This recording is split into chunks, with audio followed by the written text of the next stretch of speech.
Memang ada beberapa orang yang mengatakan bahwa kubah emas itu adalah buatan Yahudi untuk memalingkan umat Islam dari bangunan asli Masjidil Aqsa itu sendiri. Apakah benar demikian? Anggapan ini adalah salah kaprah dan tidak benar sama sekali. Karena yang dimaksud dengan Masjidil Aqsa atau Baitul Maqdis itu adalah wilayah yang merupakan kawasan yang luasnya sekitar 114.000 km persegi. Dan di kompleks tersebut ada beberapa bangunan-bangunan, di antaranya adalah kubah Sahrah atau kubah emas dan kubah perak atau kubah yang kita lihat berwarna hijau kehitam-hitaman itu. Kalau pertanyaannya kenapa seperti ada dua masjid, ada dua kubah, itu ada sejarahnya.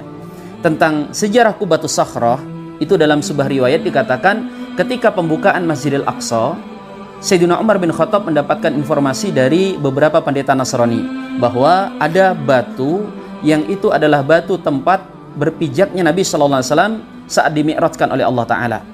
Maka Sayyidina Umar bin Khattab memerintahkan agar batu tersebut ditutup dengan satu bangunan yang sederhana. Tujuannya agar batu itu tidak diistimewakan atau menjadi sumber kesyirikan.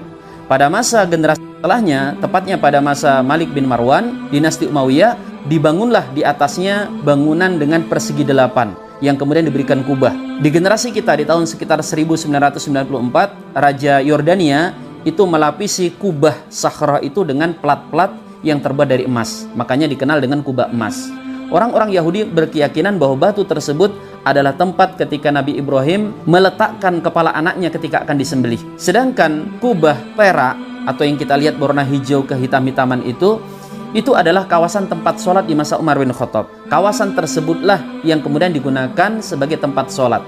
Kubahnya namanya kubah Kibli. Nah, bangunan ini dibangun dari waktu ke waktu sampai kemudian seperti yang kita lihat sekarang ini.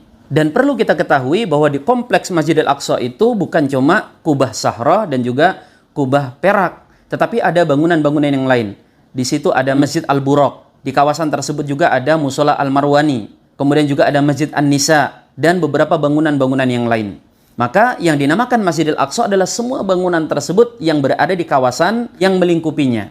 Maka justru mengatakan bahwa Masjidil Aqsa itu adalah yang kubah hijau saja, jangan-jangan itu yang diinginkan oleh Yahudi. Karena orang-orang Zionis Yahudi itu menginginkan mencaplok kubah Sahrah. Karena mereka meyakini batu yang ada di kubah tersebut adalah situs suci milik mereka. Maka yang benar, Masjidil Aqsa adalah kompleks yang menjadi tempat bangunan-bangunan di kawasan tersebut. Kita memohon kepada Allah semoga Masjidil Aqsa yang sedang ditawan lekas dikembalikan ke pangkuan kaum muslimin.